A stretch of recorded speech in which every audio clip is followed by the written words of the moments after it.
Hi everybody, today I'm going to be cutting a key for a VF Commodore 2014 model, a HU100 blade. We're using the Key Baby machine.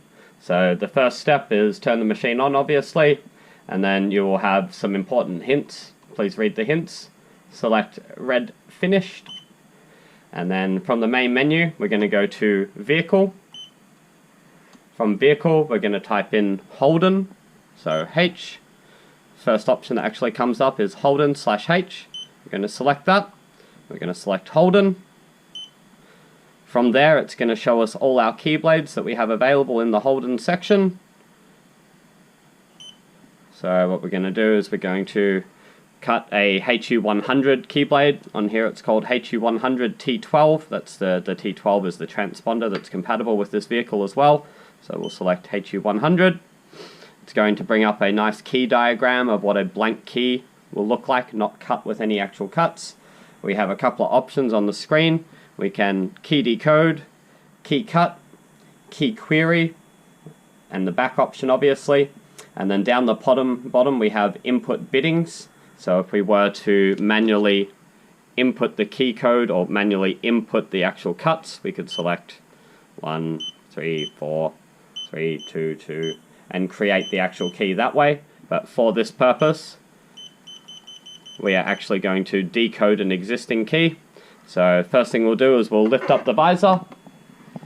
We're going to use the number 2 jaw as it says on the actual tablet. It says to use number 2. So we're going to insert the vise.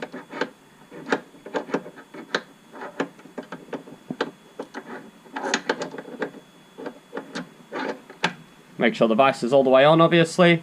The next step is you're going to lock the vise in. So this little lever here will actually lock the vise. Push it all the way in. Lock the vise in nice and tight. Make sure it is in there.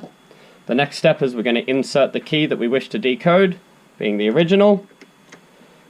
So I'm inserting the key and sliding it all the way up to pretty much where it stops on the head of the remote, but also to make sure that it is back behind this guide line here. So we'll tighten up the vise with this screw. It's in there nice and tight, obviously. Once again, the vise is nice and tight as well. The next step is we're going to put down the shield and we're going to select Key Decode. We're going to lift this shield back up so you can actually see what's going on as well. It's going to go through and do initial tracks of the key.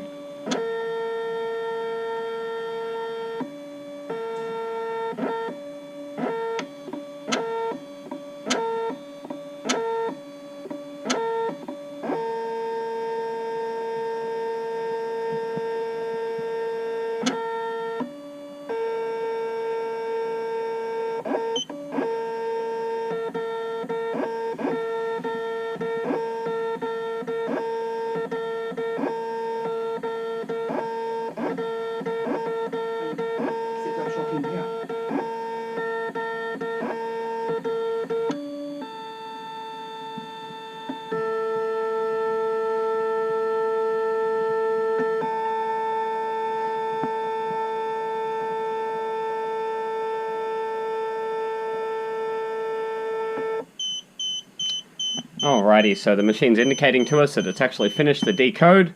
So as you can see, it does actually give you a lovely diagram and a bunch of bitting depths, and then it also gives you the actual measurements of the bitting depths as well. So if you were to take the original key and have a look at the original key to the new one, now it will be very hard to see on this camera, but as you can see, the cuts do match up. The diagram is almost perfect. The only thing I do have to say is at the end here, it's just a little bit of a different angle actually at the very first cut. So the next step is we're going to insert a blank HU100 keyblade. So we'll lift the screen up, we'll insert the keyblade, and once again you can put it quite far in, but you do want to stop before this ridge line here. I'm not sure if you can see that, but pretty much if I use this piece of paper, you want to stop before there. Alrighty, so the new keyblade is in there obviously. Once again, the vise is nice and tight. The jaw is clean. I have cleaned this previously to the filming, so make sure your vise and jaw machine in general is nice and neat and tidy. I'm going to close the shield down, And then on the option up here, you have the cut button. So we're going to select cut, and it's going to say what it's cutting, obviously. It's going to give you some more information. And this one, you want to go enter, and it's going to start to do its cuts. Just while we're waiting for the machine, this Key Baby machine works directly off 12 volts as well, so it can run off a cigarette lighter. You can do this key while you're inside the vehicle. Once again, it's going through and tracking the actual key, making sure that the parameters are correct.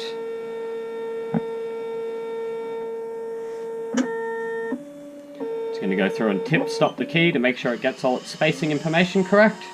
And now it's going to go through and start doing the external outlay cutting.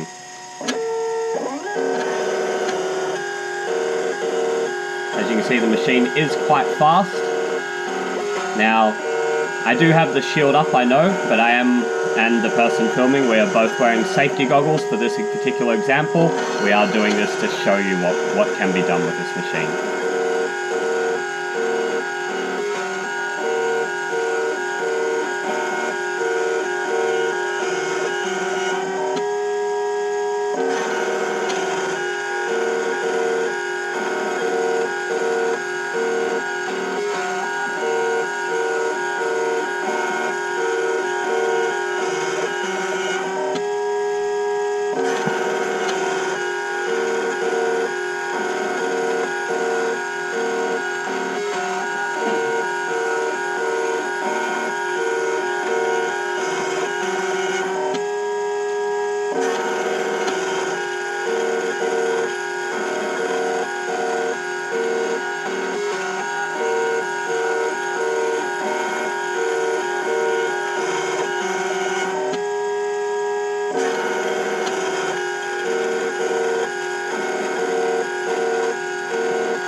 Alrighty.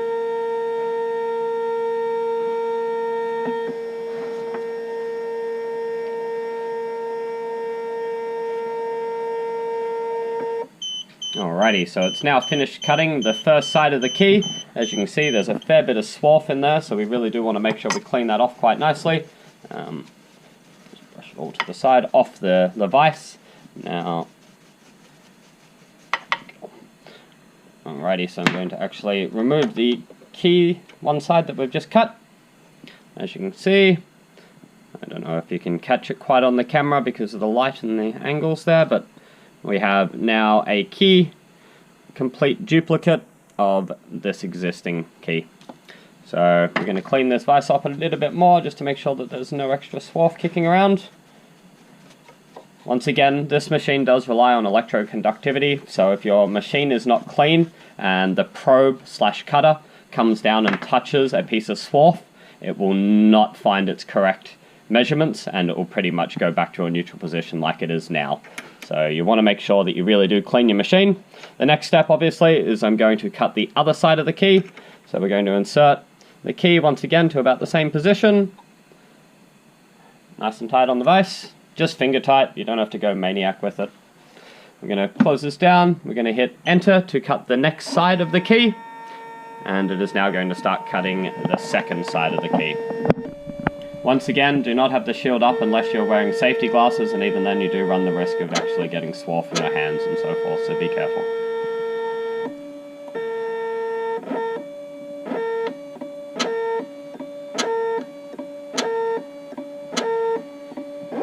The unique thing about the Key Baby is that it uses the cutter and tracer as one, so its actual tracing probe is also the cutter.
Alrighty, so it's now finished cutting the second side of the key.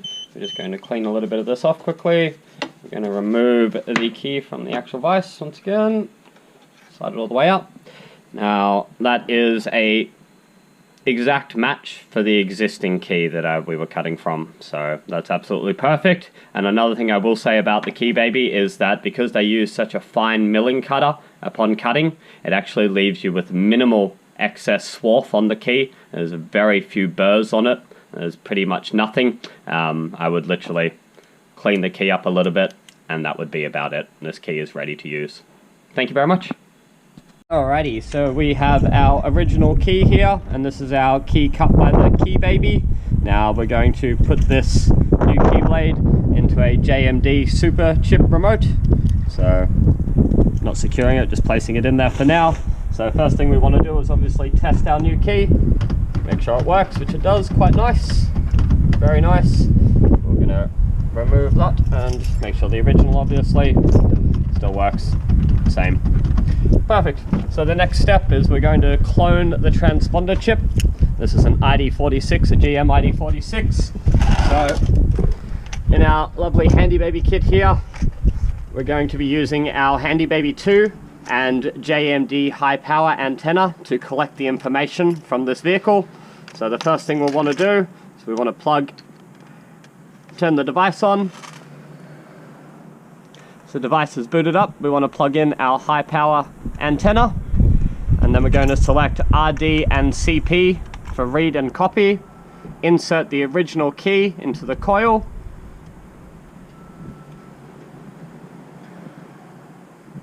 It has now ID'd the key, obviously.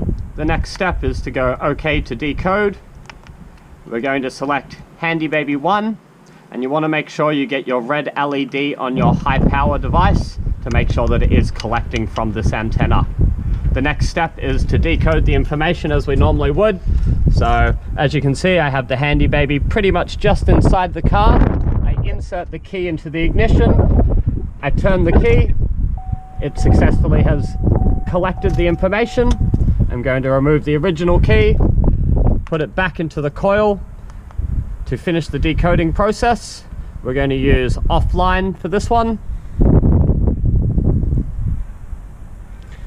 It is going to take a little bit of time.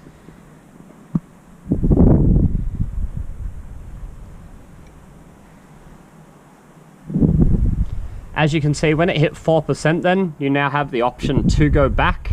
That means if it's taking too long or something's not right, you can go back then. Do not remove the key while it's in those first couple of steps, because if you do, you could damage the key.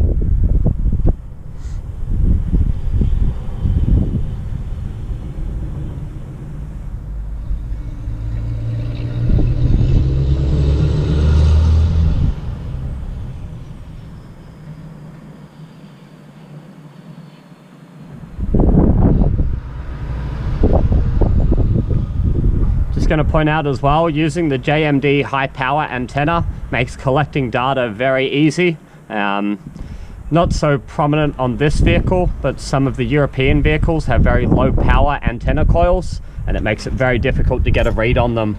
So as you can see, it's successfully decoded, and it says to place into JMD 646 chip, King chip or Super chip. So we're going to be using a Super chip remote for this purpose. So once again, we have the JMD Super Chip remote. Going to insert it into the same coil and hit OK to copy. It has copied the information to this chip now. We're going to put down the Handy Baby. We're going to actually start the vehicle with our new Key Baby cut key and our Handy Baby clone transponder. And then we'll just make sure the original key works as it should. Original key.